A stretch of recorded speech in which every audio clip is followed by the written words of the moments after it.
이번 겨울 당신의 집은 안전할까요?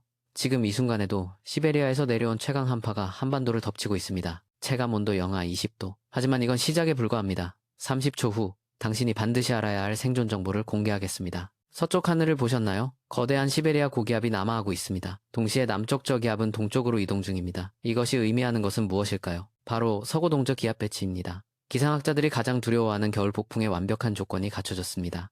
약속했던 생존 정보입니다. 서해 바다에서 형성된 줄무늬 구름, 이것을 보셨다면 즉시 대비해야 합니다. 이 구름은 폭설의 전조입니다. 동해를 주목하세요. 반시계 방향의 소용돌이가 보이시나요? 이것이 바로 저기압의 핵심입니다. 한겨울 폭풍이 지금 휘몰아치고 있습니다. 올겨울 최강 한기입니다. 그런데 더 충격적인 사실이 있습니다. 한파의 피크는 아직 오지 않았습니다. 믿기 힘드시겠지만 올해 최강 한기는 지금 이 순간에도 남하하고 있습니다. 해안 지역에 사시는 분들 특히 주목하세요. 강풍이 불고 있습니다. 체감 온도는 실제 기온보다 훨씬 더 떨어집니다. 얼마나 떨어질까요? 거의 전 국토가 위험기상특보 상태입니다. 일기예보 지도를 보셨나요? 총천연색 모자이크처럼 경보가 발령되어 있습니다. 3분 20초에서 공개될 정보를 놓치지 마세요. 당신의 안전을 지킬 결정적 타이밍을 알려드립니다. 저기압 중심이 어디로 이동하고 있을까요? 오호츠크 해입니다. 이것이 우리에게 미치는 영향은 울릉도, 독도를 비롯해 일본까지 폭설이 쏟아지고 있습니다. 철도 운행이 중단됐습니다. 차량 이동도 마비됐습니다. 고속도로에서는 더 심각한 상황이 벌어지고 있습니다. 차 한 대가 정차하면 어떻게 될까요? 대규모 정체가 발생합니다. 수백 대의 차량이 갇힙니다. 하지만 서해는 다릅니다.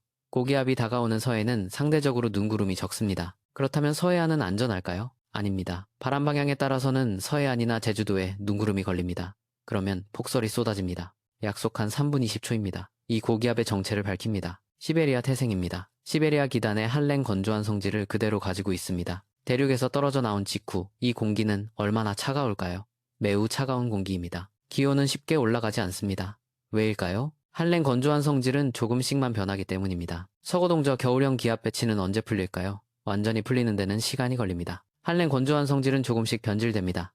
낮에는 어떻게 될까요?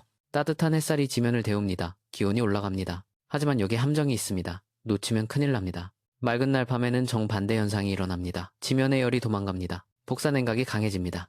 그러면 어떻게 될까요? 기온이 대폭 내려갑니다. 낮과 밤의 온도 차이가 극심해집니다. 일반적으로 이동성 고기압은 얼마나 빨리 움직일까요? 하루에 1000km를 이동합니다. 그런데 이번 고기압은 다릅니다.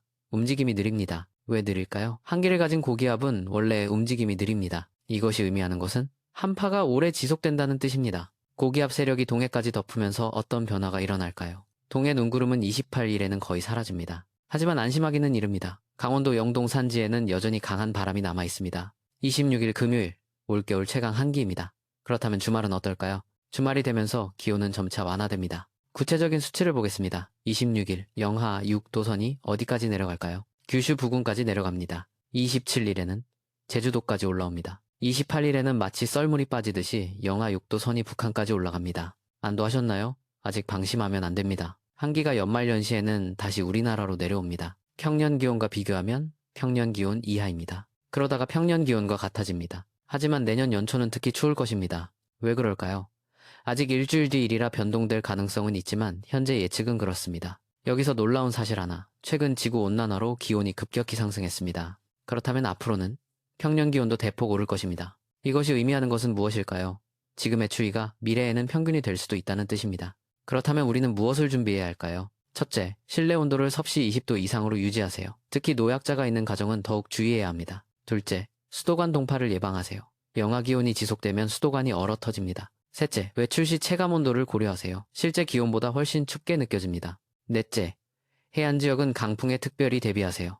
간판이나 건물 외벽이 떨어질 수 있습니다. 다섯째, 차량 운행 시 겨울용 타이어를 반드시 장착하세요. 고속도로에서 갇히면 생명이 위험할 수 있습니다. 여섯째, 독거노인 이웃을 확인하세요. 한파는 혼자 사는 어르신들에게 치명적입니다. 일곱째, 비상식량과 물을 준비하세요. 폭설로 고립될 가능성에 대비해야 합니다. 여덟째, 휴대전화를 완충하세요. 긴급 상황 시 연락이 생명줄이 됩니다. 아홉째, 응급약품을 챙기세요. 한파로 인한 건강 악화에 대비해야 합니다. 열째, 기상정보를 수시로 확인하세요. 상황은 시시각각 변합니다. 그런데 여기서 가장 중요한 정보가 남았습니다. 울릉도와 독도 주민들은 어떤 상황일까요? 폭설로 인해 배편이 끊겼습니다. 물자 보급이 중단됐습니다. 헬기 운항도 불가능합니다. 일본 상황은 어떨까요? 철도가 마비됐습니다. 수천 명이 역에 갇혔습니다. 이것이 우리에게 주는 교훈은 무엇일까요? 고립될 수 있다는 것입니다. 미리 준비하지 않으면 큰 위험에 처할 수 있습니다. 서해안 지역 주민 여러분, 지금은 눈이 적지만 방심하지 마세요. 바람 방향이 바뀌면 상황이 급변합니다. 제주도는 어떨까요? 눈구름이 걸리면 순식간에 폭설이 쏟아질 수 있습니다. 강원도 영동 지역은 특별히 주의하세요.